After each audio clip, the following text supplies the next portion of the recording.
What if tomorrow morning you woke up to a world that would never be the same again? What if every major city on Earth suddenly had an uninvited visitor? What if humanity's first contact with an alien civilization wasn't a signal from deep space or ancient debris in orbit, but them, here, now, hovering above us in ships so massive they block out the sun?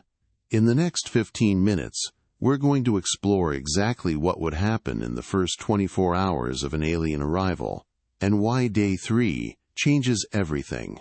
Day 1, 6:47 a.m. Eastern Standard Time. Sarah Chen, a financial analyst in Manhattan, is the first person in New York to see it. Not because she's particularly observant, but because she happens to glance out her 34th floor apartment window while making coffee. What she sees makes her drop the mug. A ship. There's no other word for it. Roughly circular, about 2 kilometers in diameter, hovering approximately 1,000 meters above Central Park. No sound. No lights. No visible propulsion. Just there.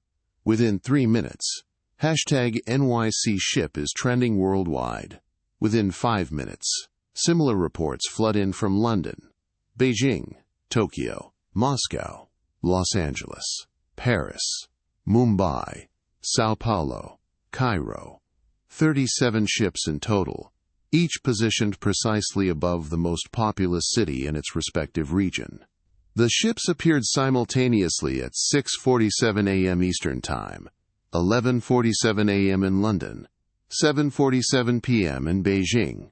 They materialized not gradually but instantly, as if reality itself had blinked. No approach was detected by any radar system, satellite network, or observatory on Earth. One moment the skies were clear, the next moment they weren't. 7:02 a.m., 15 minutes after first sighting.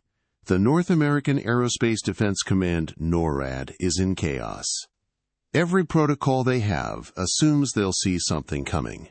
Radar tracks, heat signatures, trajectory calculations. But the ship simply appeared, fully formed, already in position. General Patricia Hayes, NORAD's commander, makes the call that will define the early response. Do not engage. Observe and report only. By 7:15 a.m., fighter jets circle the New York ship at what they consider a safe distance, 5 kilometers. The pilots report the same thing, a dark metallic surface that seems to absorb light rather than reflect it. No windows, no doors, no visible weapons, no response to radio contact on any frequency. The ships don't even acknowledge the jets' presence. 7:28 a.m., the UN Security Council convenes an emergency session. For perhaps the first time in history, every member agrees on something. No nation will take unilateral military action. Not yet. The risks are too great. The unknown too vast. But beneath the veneer of cooperation, every military on Earth is calculating the same thing. If these visitors prove hostile, what can we possibly do against technology that can materialize 2-kilometer ships out of thin air? 8 a.m., 1 hour and 13 minutes after arrival, the global economy begins its freefall. The New York Stock Exchange, in an unprecedented move, suspends all trading before the opening bell. But it's too late. Futures markets in Asia and Europe have already crashed. The dollar drops 15% in 30 minutes. Cryptocurrency collapses entirely as investors flee to physical assets: gold, food, weapons. In every city with a ship overhead, the pattern is the same. First, curiosity.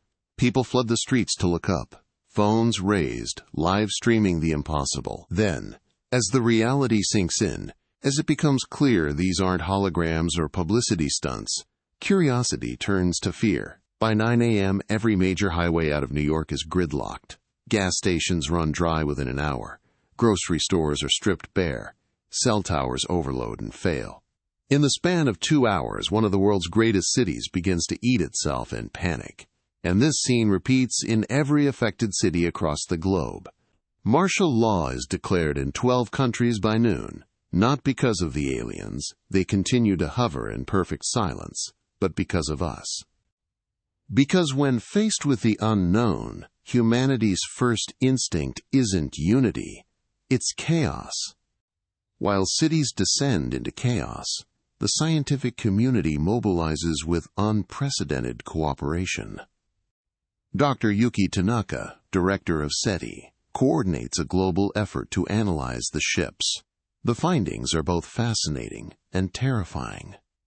First, the ships are generating localized gravitational fields that shouldn't be possible. They're not floating or using thrust. They're bending space-time around themselves to maintain position. The energy required for this is astronomical, suggesting power sources beyond human comprehension. Second, the ships are absolutely identical.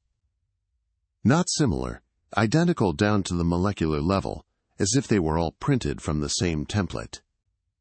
This suggests either massive centralized production or, more unnervingly, some form of replication technology. Third, they're scanning us. Every electromagnetic frequency, every form of radiation, the ships are conducting deep, penetrating scans of everything beneath them. Buildings, infrastructure, people. Everything is being cataloged, analyzed, recorded. But for what purpose? As night falls across the globe, humanity faces a crisis not just of survival, but of meaning. Every religion on earth must suddenly grapple with a question they've debated theoretically for centuries. Where do aliens fit in our understanding of existence? The Pope calls for calm and prayer, stating that all of creation reflects God's glory.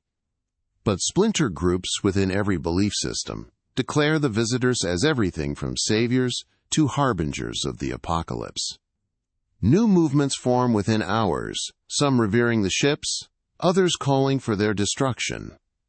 The philosophical implications ripple through every aspect of human thought. If we're not alone, if we're not unique, what does that mean for human purpose, for our future, for our past? Hour 18. As the first day wanes, military leaders face an impossible decision. The ships have taken no hostile action, but their mere presence is an act of dominance. They've demonstrated they can appear anywhere, anytime, with technology that makes our most advanced weapons look primitive. Classified simulations run by every major military reach the same conclusion. A preemptive strike would be suicide. Nuclear weapons might damage the ships, or they might be completely ineffective. Worse, attacking might provoke retaliation we can't defend against. But some argue that waiting gives them time to complete their scans, to learn our weaknesses, to prepare. The debate rages through the night. Some argue for immediate action, while we still have the element of surprise. Others insist that attacking visitors who haven't harmed us would be history's greatest mistake. But both sides agree on one thing. Humanity has never been more vulnerable. Day 2 dawns with the ships exactly where they were. No movement, no communication, no response to the hundreds of attempts at contact. The ships simply exist, massive and silent. Humanity begins to split into camps. Some return to the cities, reasoning that if the visitors intended harm, they would have already acted. Others flee, convinced something worse is coming. Governments struggle to maintain order as essential services break down. How do you run a civilization when no one knows if tomorrow will exist? But that evening, scientists notice something disturbing. The scans have changed. They're no longer examining infrastructure, they're focusing on us. Human biology, brain patterns, genetic structures. We're no longer being observed as a civilization. We're being studied as a species. Day 3, 6:47 a.m. Eastern Time, exactly 48 hours after arrival. For the first time, something changes. Every human being on Earth hears a voice, not through sound, but directly in their mind. Species designation, human. Planet designation, Earth. Technological level, 0.72. Assessment complete. You have been cataloged. The voice continues, calm and clinical. Your species shows potential for advancement, but exhibits critical flaws: recursive violence, resource mismanagement, inability to function as unified organism, probability of self-termination within 200 solar rotations, 67.4%. We are the shepherds. We have watched. We have measured. We have decided. Your species will be preserved, but not as you are. Evolution will be assisted. Compliance is not required. It is inevitable. And with those words, humanity's first contact ends, not with invasion or diplomacy, but with a decision already made. The ships begin their work, and we can only watch as our species takes its first involuntary step into something beyond us.